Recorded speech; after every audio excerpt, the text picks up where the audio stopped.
Thursday, Bob sat at the table and looked at his bottle of Miller Lite. He had only bought a six-pack because if things went wrong in the next few minutes, he didn't want to have enough beer to get drunk. He heard her music stop upstairs, so he knew she was about done getting ready. Normally, he worked late on Thursdays because it was his wife's girls' night out with her friends. His parents would watch their daughter, Casey, while his wife went and had a few drinks with her female coworkers. He would finish up the week's paperwork so he could scoot out early on Friday and have more time with his family. It was actually a great arrangement.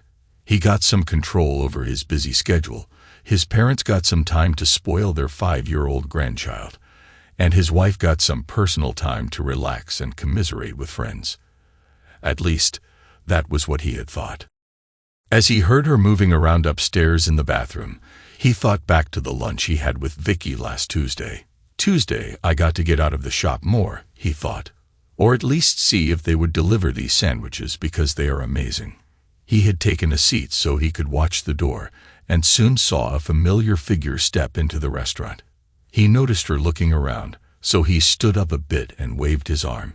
She saw him and started walking in his direction. At 31 years old, Vicky was the oldest of the friends his wife went out with. She was also his favorite and the only one who was married. She had a way about her that put everyone at ease without being the doormat of the group. He had to admit she was pretty good-looking, also with her dark wavy hair and white complexion. No jugs to speak of at all, but she had a really beautiful face and legs that went all the way up. Her husband Ron thought she hung the moon, and the feeling was reciprocated. She still got her share of male attention. As she pulled up a chair and sat down across from him, she said, "Thank you for meeting me, Bob. I know how busy you are at work, and taking this time out can't have been easy." She looked intently at his face. No problem, V," Bob said, "although I have to tell you I feel a little uncomfortable meeting you here without Sharon.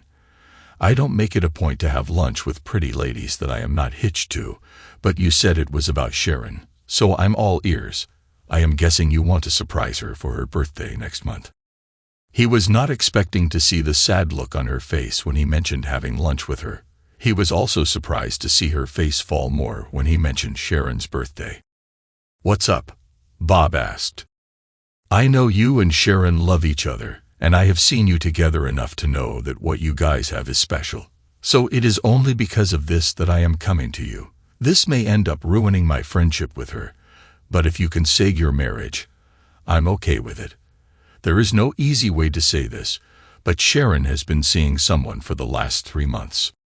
Bob was shocked. "This must be a joke, a bad joke," he told Vicky. "I am so sorry, Bob, but it is not a joke. About 2 months ago, after you picked up this project you were working on, Sharon was in a funk at work. She was grumpy, and when we went out, she was even quieter than usual. After a few martinis, we were able to pull out of her that she was missing you and feeling abandoned. She also started talking about how she felt you two were just a middle-aged married couple who were letting life pass you by." At this point, the waiter stopped by to take Vicky's order. She ordered a Cobb salad along with an iced tea with lemon. Bob was still reeling from the idea that his wife would be sneaking around. Over the 8 years they had been together, he would have bet his life that Sharon would have told him she was unhappy. He thought they had always been honest about their feelings, even when they knew the other would disagree. He looked at Vicky and asked the question he needed to know the answer to immediately. "Has she screwed him?" he whispered. "No, at least not that I know of, and I think I would be able to tell. Believe it or not, your wife is a pretty open person. That is why I am shocked by how she is acting, Bob. You have to know that every woman I have talked to has said these same things. I figure it is almost how you guys always complain about being dragged down by the ball and chain, or whatever terms you use amongst yourselves. When she started talking about this, we all commiserated and told her the same things. He's a hell of a catch. You should pay more attention to her, yada yada. Unfortunately, that night my sister was there." "What does your sister have to do with anything?" Bob asked, fighting down some anger. Frankly, my sister is well, let's just say she's not the most morally sound person, Vicky replied. The waiter that brought her tea raised an eyebrow as he overheard her comment. Vicky took a sip, then continued. My parents were serial cheaters. I have no idea who cheated first, but they were always looking to get revenge on the other. When I was 17, I asked them why they bothered staying together, and they looked at me like I was from another planet. They told me they loved each other, and that is all that mattered. This affected my sister and me differently. I felt like cheating was the best way to ruin a happy relationship, and my sister felt that cheating was fine as long as you loved each other.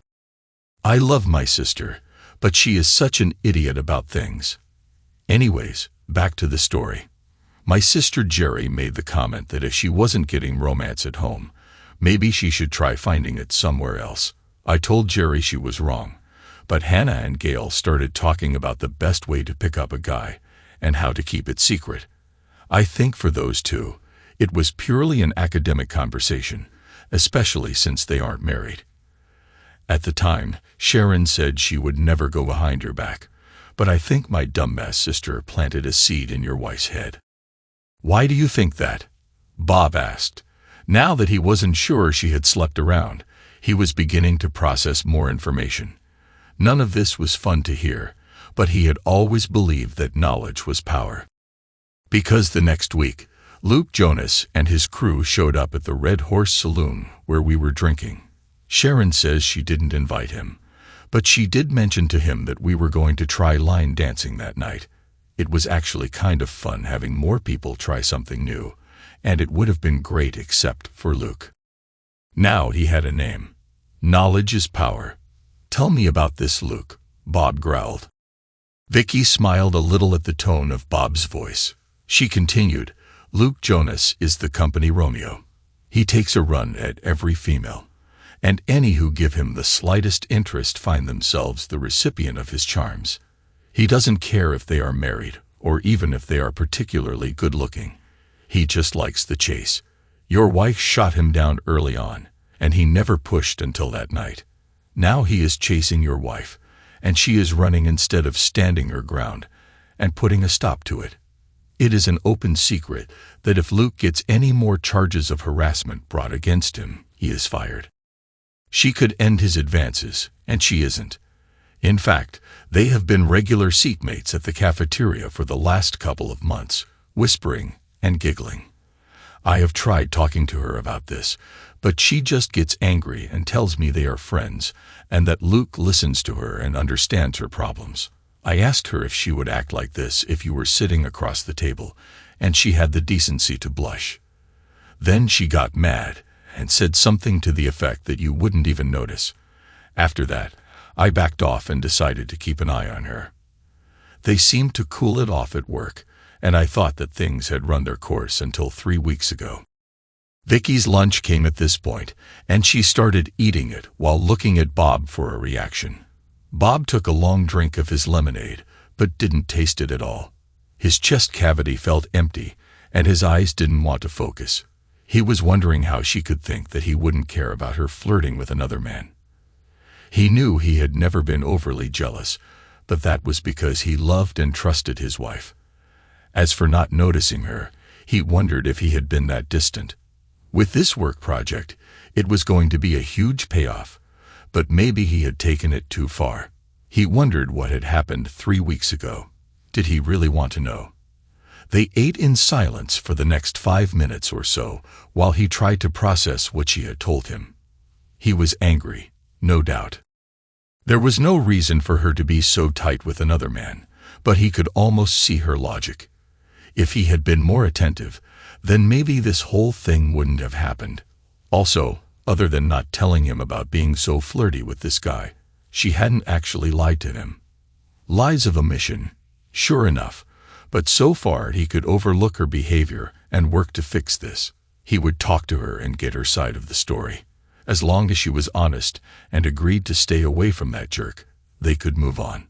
So far, he didn't see any lasting damage done unless something happened within the last 3 weeks. So tell me about 3 weeks ago. How bad is it? He was back on some solid mental ground. He had his feet under him.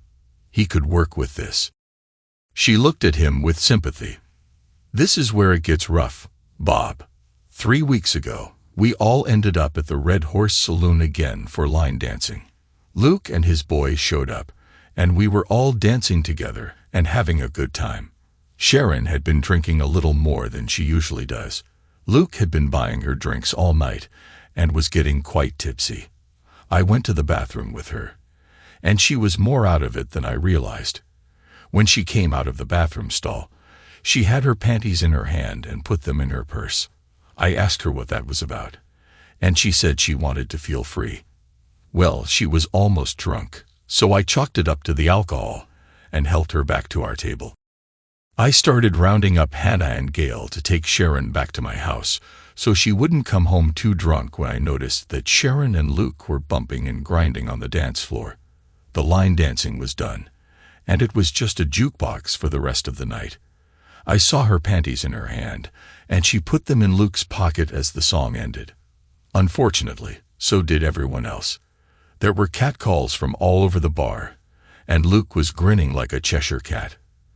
Then he went and gave her an almost deep kiss. One of his friends was holding up a cell phone. I wanted so bad for her to stop him or something, but she just went along with it. "Oh, Bob, I am so sorry." She stopped as she saw his reaction. His jaw was literally hanging open. He had to get out of here. "Excuse me for a second. Bathroom," he stuttered as he got up and walked away. He went inside and locked the door behind him. He splashed some water on his face and gripped the sink as hard as he could. He remembered the night she was talking about. Sharon usually got home around 11:30, but that night it was almost 2:30 when she came in.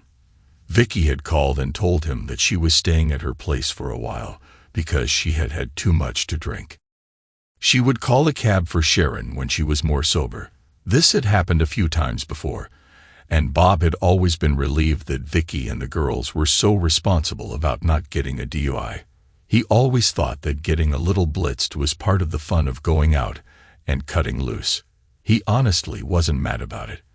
He also remembered what happened that night when she got home. He remembered being woken up to the warm sensation of Sharon's lips on his. This whole thing had taken him by surprise, and before he knew it. "Oh my God, honey, that was incredible," he said. "I am sorry it was over so soon, but please let me make it up to you. Let's see what you got." As she stood up, he grabbed her head and gave her the deepest tongue kiss he could. He tasted some booze and a little bit of himself, but he was not grossed out at all. After her performance, the least she deserved was a kiss.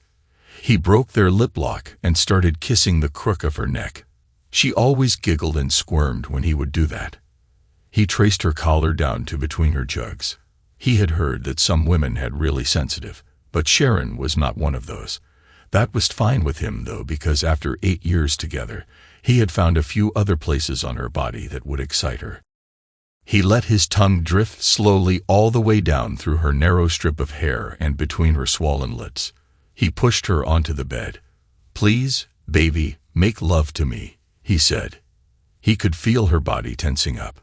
He wanted to warn her about waking their daughter. That was fantastic. "Oh my God, baby, I haven't felt that good in a while." She stopped talking after that, and they engaged in some of the hottest wrestling they ever had. "I taste pretty good, don't I?"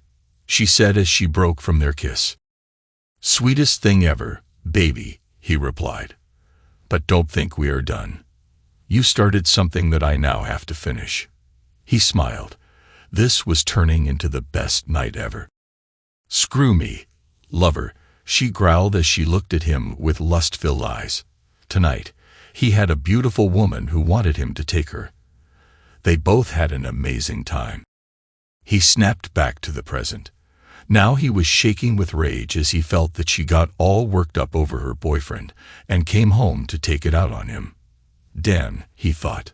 What if she was thinking of him while we were having sex? He splashed more water on his face, dried himself off, and went back outside. As he sat down, He saw a look of sympathy on Vicky's face, but had no idea how to respond. His sandwich was forgotten on the table. "What else do I need to know, Vicky?" he asked. "Honestly, Bob, that is about all there is. The last couple of girls' nights have been at Hannah's house with wine and lingerie parties. At work, Sharon has been acting very cool towards Luke, even though he has been really sniffing around her.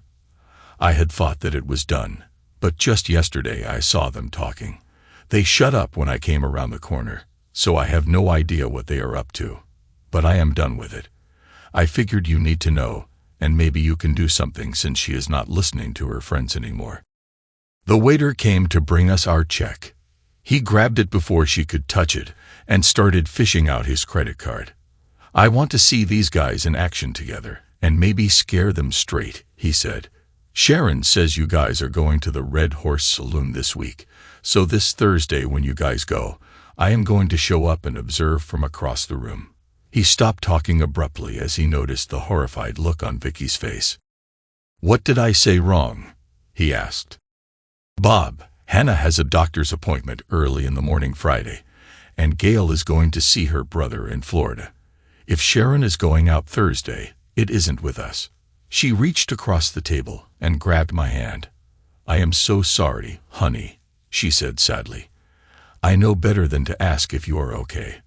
But here is my home phone number. Call any time to talk to Ron or me." Her husband was a marriage counselor by trade, so talking to him could potentially be helpful. "Thank you for telling me, Vicky. I know it must have been difficult for you, but I really think you are being a good person and a good friend. I don't know what is going to happen going forward, but now I know what is going on, and I can take some action.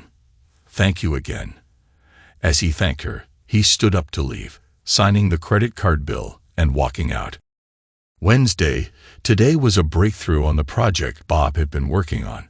They had been able to secure pre-manufactured parts from a startup company in Harrisburg that would shave 2 months off the turnaround time, which still gave them at least a week's cushion, even with spotty transport logistics. 2 more phone calls, and this plan would be done 2 months ahead and save the military millions. The cash bonus would be as huge as Bob had thought it would be, and the recognition that having his name on the project would bring would be nice. He should be as happy as the proverbial clam. Instead, he was thinking about how much he didn't want to go home and do what he figured he had to. He had decided to see what he could find out on his own about this affair. He couldn't access her work email, but he didn't think they would put anything on there since it was monitored. However, he did log into her Yahoo Mail account and found nothing. She could have made a separate account, but he would have no way of knowing that until he got on their home computer. Part of the problem was that Bob knew he wasn't very tech-savvy. The idea of buying surveillance cameras or rigging his house with voice-activated microphones sounded cool in theory, but he already had a plan in place for confronting her. All he wanted was as much information as he could get to know how far he would have to go to try and save or try to scuttle his marriage. Sharon had already picked up their daughter Casey from his parents and had conned him into bringing Chinese home. When he sent her the text asking what she wanted, she replied, "After 10 years together and 8 of those married, you should know what I like, babe." He couldn't resist the dig in his reply. "I just wanted to make sure you were still happy with the status quo." His phone dinged back. "You are right. Get me an extra egg roll." If it weren't for the bombshell dropped yesterday, he would have been so happy to come home an hour early and just spend time with his wife and kid. When he looked at his clock, however, he reminded himself that before the project began, this time would have been considered 2 hours late. He also realized that he hadn't been home early with his family on a Friday since this had started. Add to that the being tired and stressed even when he was home. It was easy to see how Sharon could feel neglected. Not that she had any right to do what she was doing. Walking through the front door, he saw his wife reaching up for a wine bottle. He stood there and just admired her form. At 31, she was a woman in her prime. Her 5'7" frame had just enough curves to be mouth-watering. He had a great view of her tight bum, even apparent through the bulky sweatpants she was wearing. She had her hair pulled back in a ponytail, and when she turned around and hit him with that $1,000,000 smile, he couldn't help but think how damn lucky he was to be with her. Then he remembered. "I am so glad you were home, babe. How was work?" She walked over to give him a nice kiss on the lips. "Pretty good. We had a major breakthrough on some supplies, so we are probably going to be done at least a month ahead of schedule, maybe. I know I have been out of it with this project. I also know that it sucks that I can't talk specifics with you about it due to the fact that it is classified. I just want you to know that you and Casey are the most important things in my life, and I will do everything in my power to protect us as long as I can," he said, looking into her eyes. Did he see a flash of regret or guilt, or was he just looking for something? This was one of those days he cursed not being able to read people. He was often labeled a straight shooter. He tended to speak plainly and directly and expected others to do the same. He knew he could initially come off as abrasive, but when people got to see that he meant what he said and that he would be upfront about things, they actually liked him. His technique had worked for him for his 34 years, and he saw very little reason to change until now. "Oh, honey," she replied, "we both love you to death and understand. I will admit I wish you could be plugged into the family a bit more. I get that this is only temporary. It does make me feel so good to hear you acknowledge the fact. Though, she almost looked like she had tears forming in her eyes. Was she really this good of an actress? So, can you tell me what getting the project done early means for you?" she asked as she started pulling the food containers from the back. "Well, first and foremost, it means a very significant pay bonus. I don't know how much until the project gets greenlit, but we are not talking chump change. Then there is the fact that handling our first government project and being so damn good at it should get the company more work. My name being lead will also get some government-type headhunters looking to scoop me up. The bosses know this, so I should be able to leverage some pretty good stuff out of them. Assuming everything goes the way it should," he said. As he was talking, he tried to eat his sweet and sour pork with chopsticks, but it always took too long, so he grabbed a fork. "Haven't I told you all this already?" he asked her around a chunk of pork. "Not that I remember, babe," she replied. "All I remember you saying was that you were going to be taking on a big contract that you couldn't talk about, but it should be worth it. Then it seems I haven't really talked to you since then." She looked kind of sad, but perked up. "But it looks like I will have my husband back soon." He looked at her. "Time to do a little fishing. So what bar are you ladies hitting up tomorrow night? Should I stop by after work and make sure you all are good to drive home?" he asked with what he hoped was a light tone. "Oh, actually, we decided to hit the Red Horse Saloon for some line dancing, but I think we will be done before you get off work." She looked down at her orange chicken as she said this. His heart broke. Casey chose that time to be done with her egg roll and asked him to read her stories. He picked up his plate and rinsed it off in the sink, then grabbed her up and took her to the living room. For the next hour, he doted on his child, reading story after story until she was fast asleep. He heard snoring from the sofa and saw his beautiful wife curled up with her own book dropped in her lap.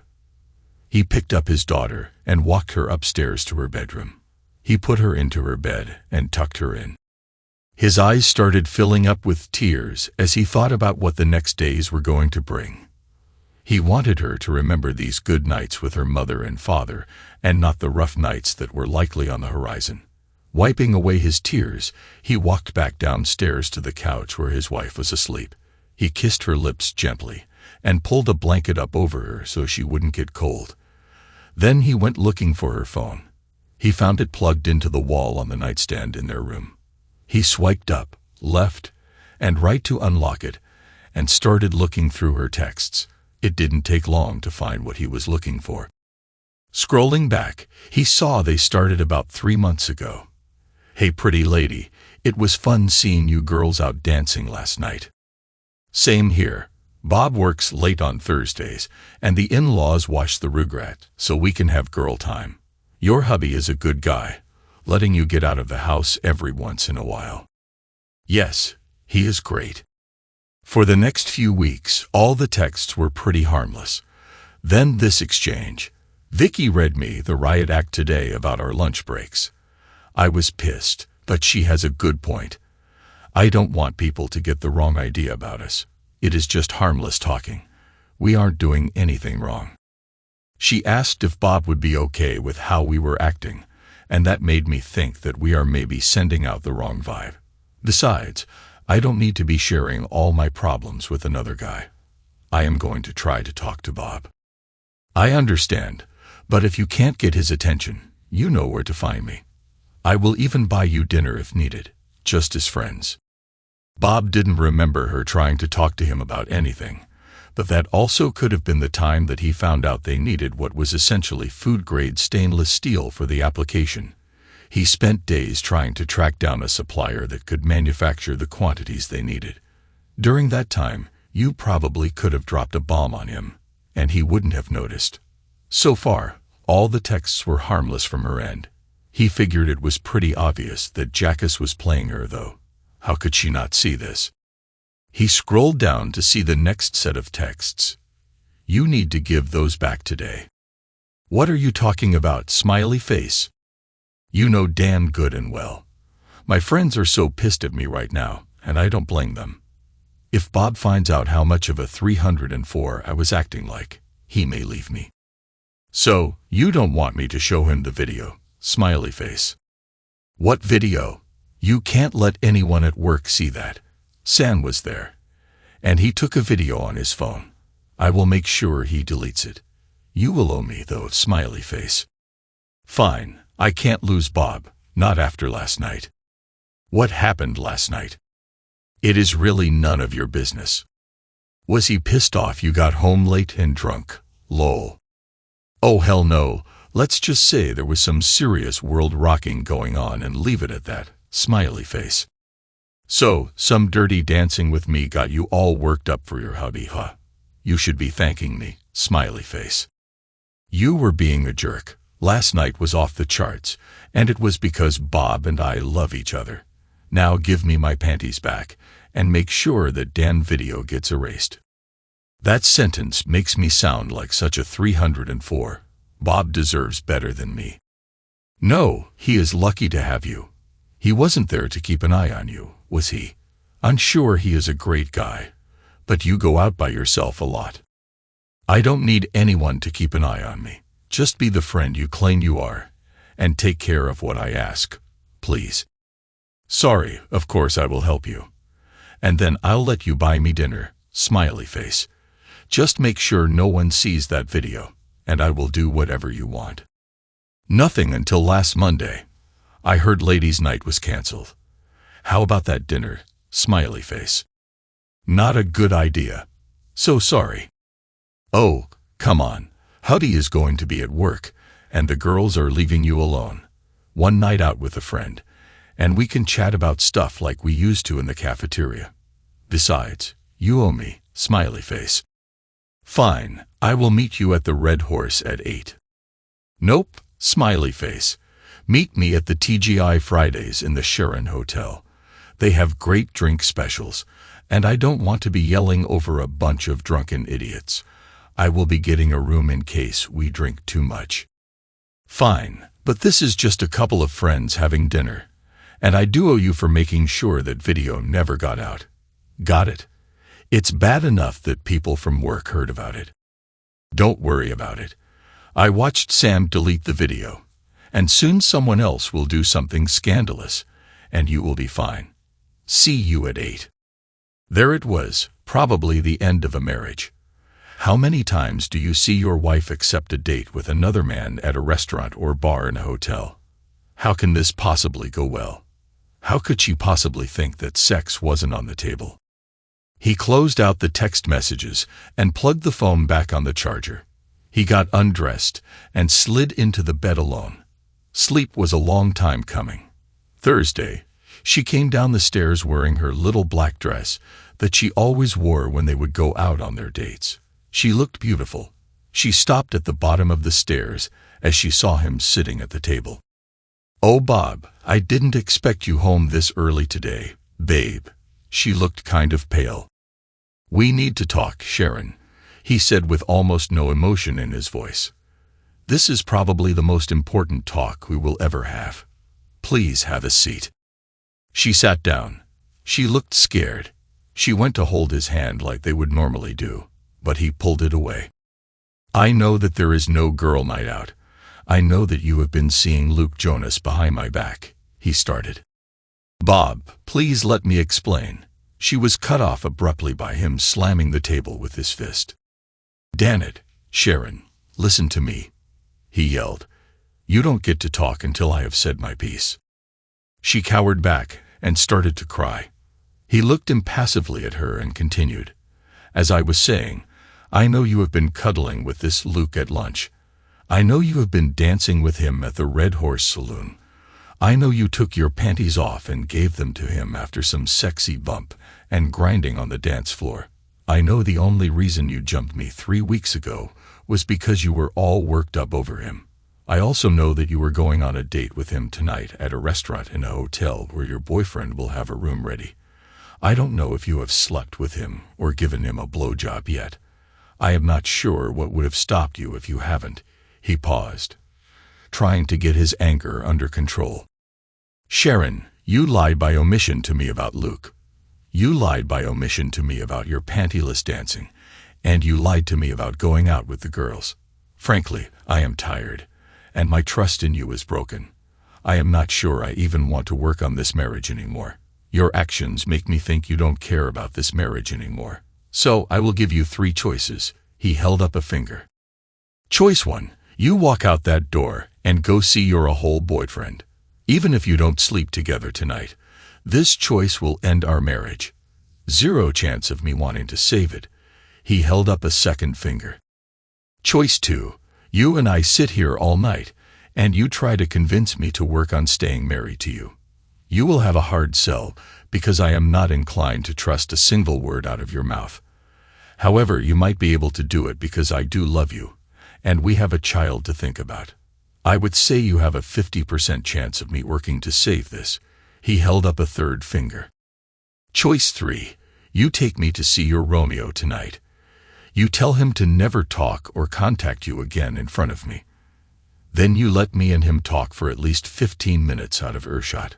This choice will gain you the most respect and will also go the farthest towards making me want to work on us. If you haven't slept with or performed or received oral sex with him, I promise I will be 100% in as far as making this relationship work. Also note, if you have slept with or performed or received sex with him, this is the only option that might possibly allow for us to work out." She looked like she was about to throw up and was staring at him in what could only be described as horror. 0, 50, or 100. "Sharon, what is it going to be?" he asked. The question hung in the air for almost a minute. It looked like his wife was trying not to vomit when she looked up at him.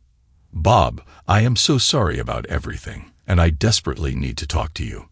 In answer to your question, though, do you want to drive, or do you want me to?"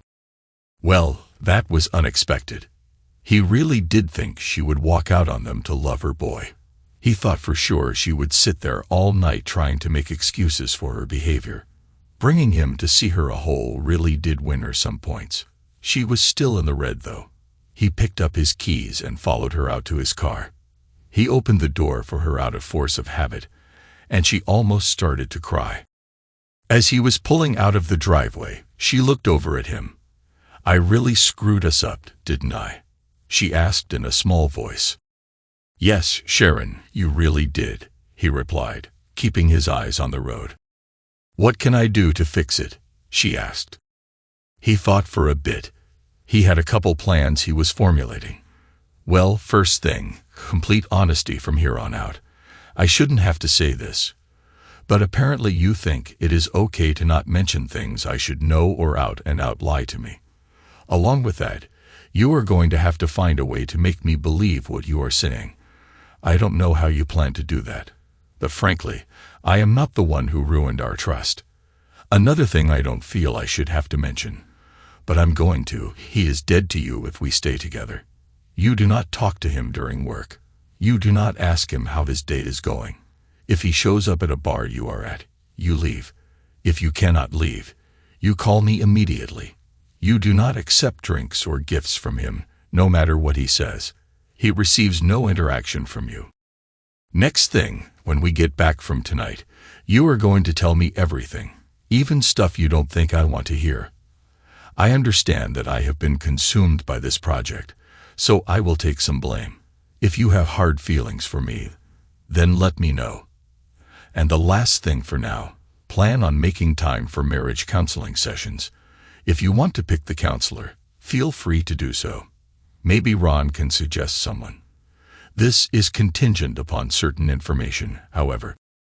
As he finished talking, her phone beeped that she had a text. She looked down and got even more pale. It's him. He is wondering where I am, she said softly. He held out his hand for her phone. Wordlessly, she passed it to him. He scrolled back through her texts. There were a couple new ones from earlier today. Hey, I got a room with a jacuzzi. Maybe after dinner we can relax. Bring your bikini, smiley face.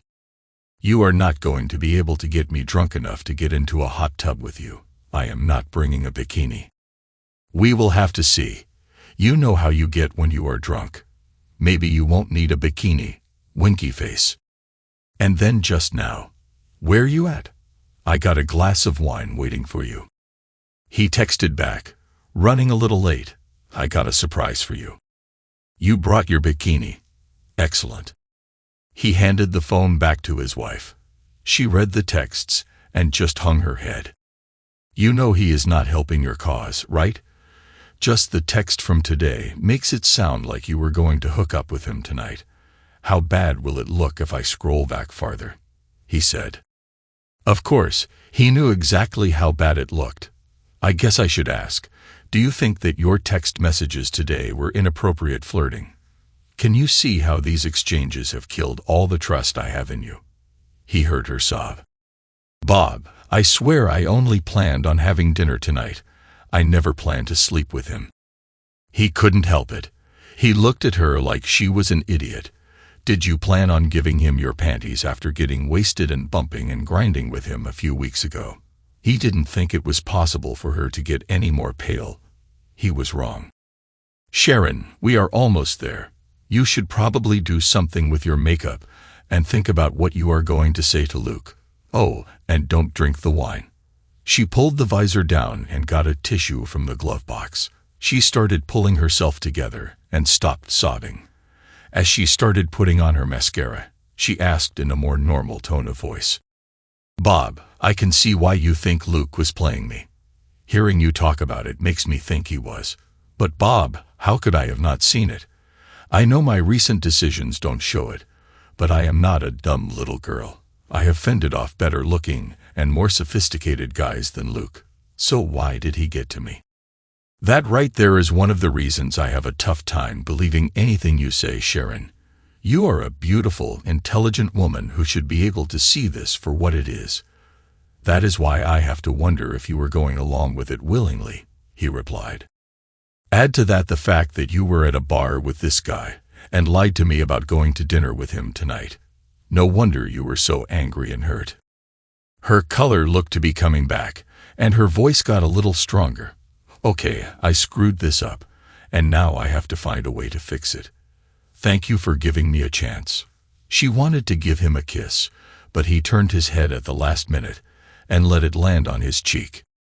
I am still not over this, not by a long shot. She looked at him almost in shock.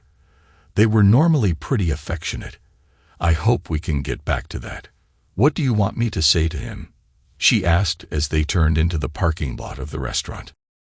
He found a parking spot and killed the engine after pulling in. He looked over at her and let some of his anger boil over. What do I want you to say, Sharon? Our relationship is on life support here because of your actions with this dumbass. The two of you have destroyed a central pillar of our marriage. Our daughter could be spending Thanksgiving with you and Christmas with me. I want this fact to sink in. Then tell him whatever the hell you want." She sat there quietly for a minute, then drew in a shuddering breath and opened the car door. As they walked up to the restaurant portion of the hotel, she made a move as if to grab his arm. He didn't pull away, but neither did he welcome her touch. They walked in, and there was a pretty auburn-haired girl standing behind a small kiosk. "Welcome to TGI Fridays. Are there 2 in your party?" she asked. He was about to respond when his wife spoke up. "We are supposed to meet someone here. They have already been seated," she said, very businesslike. "Oh, okay. Feel free to look around," the hostess replied. He didn't know what the guy looked like, so he followed his wife's lead. She elbowed him gently and nodded to the back of the restaurant. There was a man sitting at the back of the restaurant, close to the door entering the hotel. It looked like he was doing something with his phone. She walked with a determined step toward the table. She stopped and didn't bother sitting down. He looked up and saw her and gave a big grin. It took him a second to realize that she was with the guy behind her. When he noticed him, his grin slipped and his eyes narrowed a bit. "Look, this is my husband, Robert Morgan. He has concerns about our relationship, and after talking to him, I have to agree.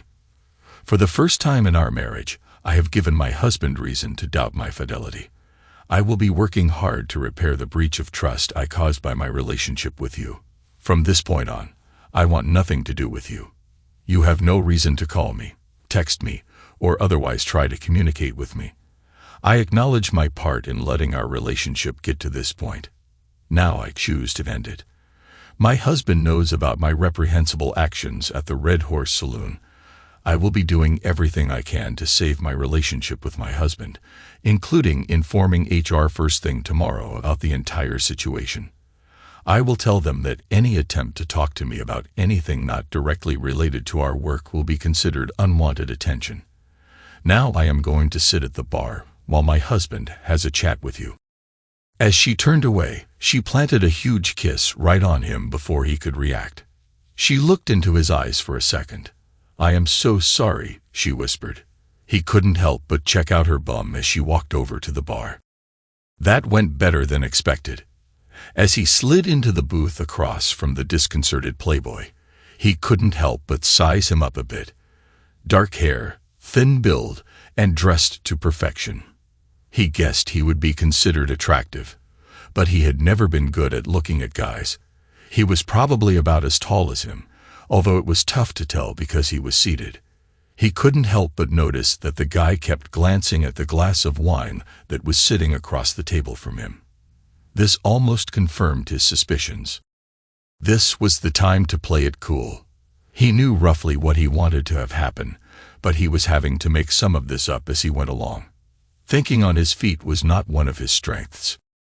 "And here you thought that your surprise was her in a bikini," he said with a half-smile. "You really think she told you everything?" he replied with a smirk. Now that this sucker was in front of him, he felt calm. This was a problem he could handle. "Actually, I do. I have known that woman for 10 years and have been married to her for 8. I think I have a better handle on her than some pretty boy who has been taking a run at her for 3 months. He kept the smile on his face. The waiter came by and asked for his drink order. He ordered a double Johnny Walker Black on the rocks. "She gives a great blowjob," he said, still trying to smirk. He glanced at the glass of wine he had ordered for her again. "Yes, she does." He gave him a full smile this time. "But I don't think you were talking from experience." "You want pictures?" he asked, half laughing. This guy was trying to get under his skin. He realized he should be reaching across the bar for him. But instead, he ended up chuckling. "You don't have pictures. If she had gone that far with you, there would be no need for you to spike her drink. What are wannabe molesters using these days? GHB, Rohypnol, or just good old X?" He was working on a hunch, but his shocked look removed all doubt. He shrank back as he leaned across the table from him. Now he was pissed. "You little son of a witch. I should kick the crap out of you right here and now. but I am not sure I wouldn't kill you. I don't need to go to jail right now. I gave my wife 3 choices, and I am now giving you 3 choices." He put one finger under his nose. 1. You go bye-bye. You go and apologize to my wife now, and quit your job tomorrow. I promise not to come after you. Then you leave town. He raised another finger. 2. You go to the cops and admit to spiking my wife's drink, serve your sentence, and leave my wife alone. I will be watching you, but I won't come after you. Then you leave town. He raised the 3rd finger. 3. I sign us up for boxing classes. In 4 weeks, you and I step into the ring. Personal injury waivers will be signed, and neither one of us leaves until they are unconscious. And when you wake up, you still leave my wife alone. Then you leave town." The waiter dropped off his scotch just as he finished up. He took a long drink and appreciated the burn. Time to get back to cool. "You must think I am an idiot. Why would I go along with any of those options?" he sneered. He gave him what he hoped was a menacing grin. "Because you don't want to be looking over your shoulder for the rest of your miserable existence. Every time you walk to your car in the dark, you will wonder if me or one of my friends will be waiting with a ball bat to crush your knees and stomp on your balls. Every time you go to open your door at home, you won't know if I or one of my friends is going to jump in and tie you to a chair and cut off your balls. Every time you go out to a bar, you won't know if me or one of my buddies is going to slip something in your drink and arrange for some backdoor loving, then stomp your balls. You wouldn't do any of that. You're a teddy bear. At least that's what your wife told me after I got done screwing her the other night." His face was gaining some color back. He took another sip of his scotch. He reached into his pocket and hit the button that started the voice record function on his phone. Hopefully, it would pick these next few sentences of dialogue up. He really should have planned this better. "You were planning on drugging and assaulting my wife tonight, scumsucker. Are you willing to bet a lifetime of pain and suffering that I wouldn't do exactly what I said? It was time to go fishing. The drugs were just to get her in the mood for when I brought my friends over. We were going to make her airtight tonight." His cool evaporated. He was able to grab his collar with his left hand and haul him toward him. He couldn't get much power behind the punch with his right fist because he was sitting down, but he did hear a satisfying crunch and felt his nose give. "You scumsucker, I am going to call the cops," he shrieked as he held his nose. "Go for it, asshat. I would love for them to test the remaining wine in that glass for drugs and then listen to the recording I have of you admitting to it," he shouted. Within 10 minutes, the cops were investigating the disturbance. Apparently, 2 state troopers were taking a lunch break at the subway across the street. They took my statement and bagged the remaining wine and wine glass for testing. They searched Luke and found a packet of white powder. He asked for a lawyer and refused to say anything else. They listened to my recording and took my cell phone as evidence. It was difficult, but you could just make out Luke talking about the drugs and the plan. It was almost 4 in the morning before Sharon and I were able to leave the police station after she was done giving her statement. One of the cops spent almost 15 minutes telling her what a great guy I was and how I had saved her from a drug-induced assault. She was a basket case by the end of it all. Luke stayed in police custody. We were able to use her cell phone to give a quick explanation to my parents. They were understanding and promised to take care of Casey. They decided to take her to the zoo. She was going to love that. After pulling in the garage and shutting the car off, both of us just looked at each other. She unbuckled her seatbelt and gave me a hug over the console. I let her cry into my shoulder for about a minute, then pushed her gently away. "Sharon, we still need to talk, but it is late and we need to go to bed. Tomorrow we are both calling into work and spending the day together to figure out how to move forward. Sound like a plan?" "Yes, Bob. Bed sounds wonderful," she replied in a small voice. She asked, "Can I please sleep in the bed with you?" "Of course, Patty." I woke up the next morning spooned up to my woman. I thought about how we got to where we were last night and felt that things might be able to be okay. We still had a couple of conversations to go before I would commit to anything. We grabbed breakfast at IHOP and chattered about Grace and the fun she and my parents must be having. We managed to keep everything nice and light. After a final cup of coffee, we paid the bill and headed home. We sat down at the kitchen table and looked at each other. "Okay, I guess I will start this," I said. "I think you can see what a bad person Luke is now, so I am not going to beat that dead horse. He said you gave a good job and that you called me a teddy bear after screwing him a few days ago. Is any of that true?" "No, the farthest I went with him was that awful night at the Red Horse. I understand how bad my actions were that night, but it never went any farther than that," she replied. "How can you make me believe that?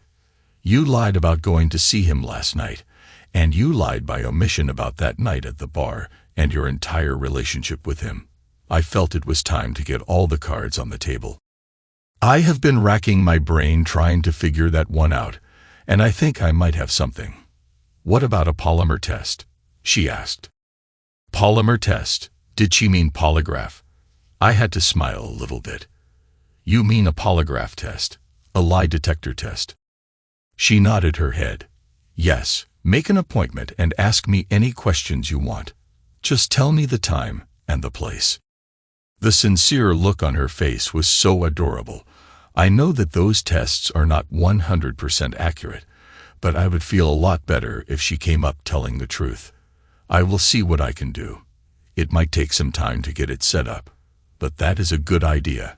Actually, more than I would have thought, I replied. She smiled. "Okay, that is a good start, and we will revisit the extent of your affair later. I guess my next question is the biggest one.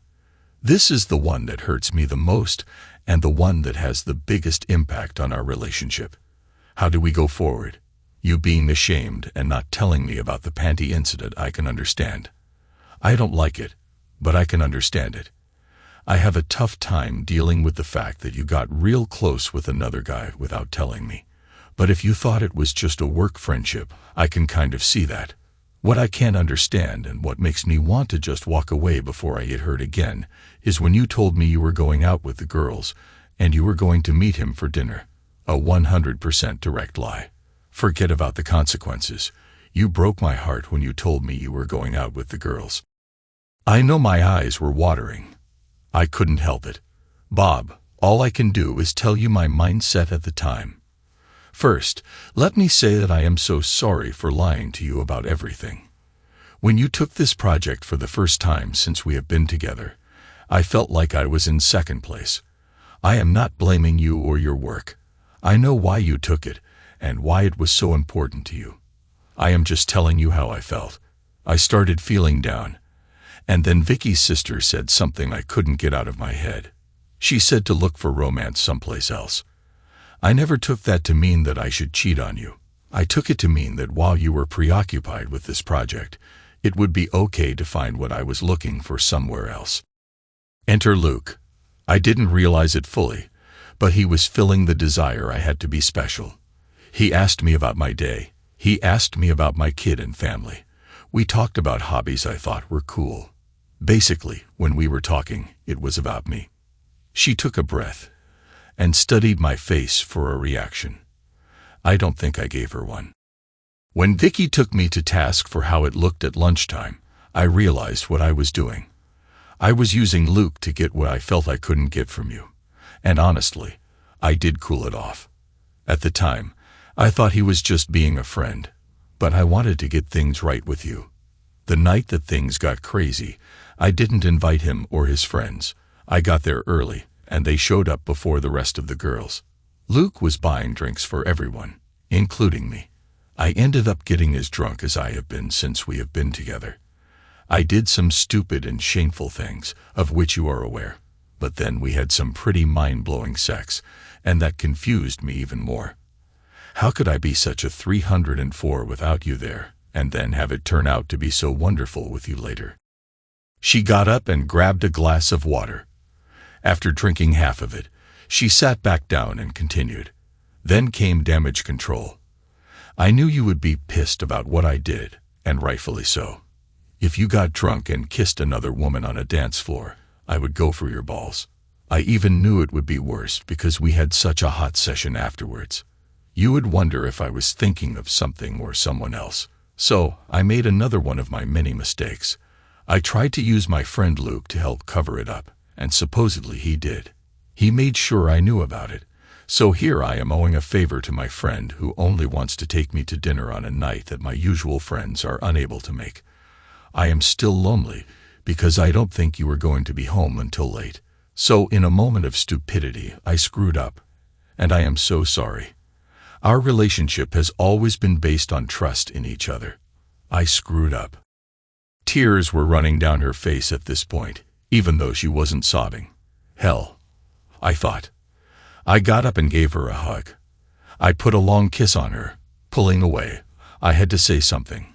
We aren't there yet, and it is going to take a bit, but if you are in 100%, so am I. Sharon and I went to counseling for a little bit. Talking out my issues helped me get over them. The big takeaway for me was that just because communication was a strong point when we first got together, we still had to work on it. The counselor also suggested Sharon get tested for hormonal imbalance. 31 years old was a bit early to worry about it, but not unheard of. And after a few tests and changing her birth control, she felt better. Unfortunately, I can't say that we are back to where we were, but we are back to good. The polygraph test showed her to be truthful about all the difficult questions I asked. As for the little nagging in my head about the veracity of those tests, well, I can live with that. I did actually sign up for boxing lessons. Sharon got interested in self-defense classes being taught there, and Thursday Girls Bar Night became Thursday Girls Self-Defense Night. Sharon decided to sign us up for martial arts classes. She is a natural, and I can barely hang with her. Sparring together is the best foreplay we have found.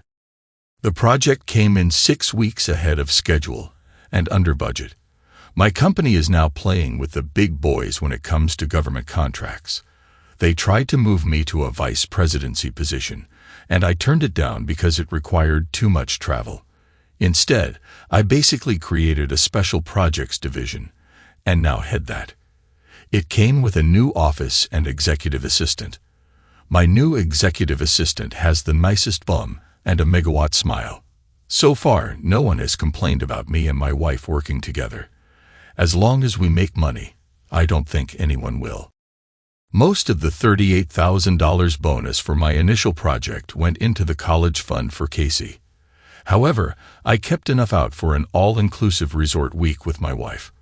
My parents were actually ready to give my daughter back when we got home. I got a misdemeanor assault charge for punching Luke. The best $300 and 40 hours of community service I have ever spent.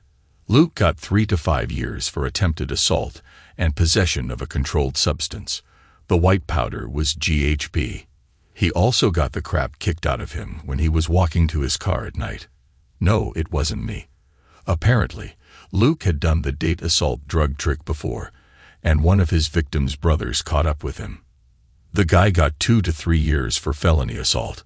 I put $50 a month in his prison commissary account. Thanks to everyone who took the time to listen to today's stories. If you enjoyed it, please consider liking and subscribing if you haven't already. Feel free to share your thoughts on the events in the comments below. Take care.